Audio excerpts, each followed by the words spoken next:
ஏதாவது சிம்பிளா கொஞ்ச நேரத்துல அதே சமயம் நல்ல டேஸ்டா செஞ்சு சாப்பிடணும்னு ஆசையா இருந்தா இந்த ரெசிபி ட்ரை பண்ணி பாருங்க. இதுக்கு உங்களுக்கு காய்கறி கூட வேணும்ட்டு அவசியம் கிடையாது.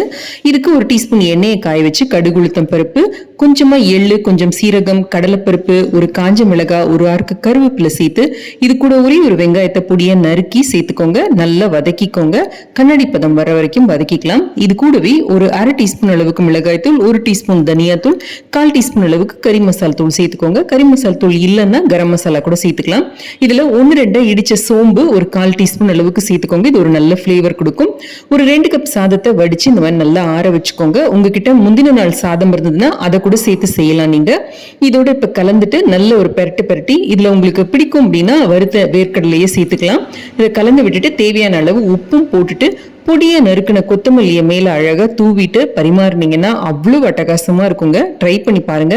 இது நிறைய பேருக்கு தெரிஞ்சிருக்கும். வீட்டுல நிறைய செய்யறது தான் வெங்காய சாதம். அவ்வளவு நல்லா இருக்கும். ட்ரை பண்ணி பார்த்து எப்படி இருந்ததுன்னு சொல்லுங்க.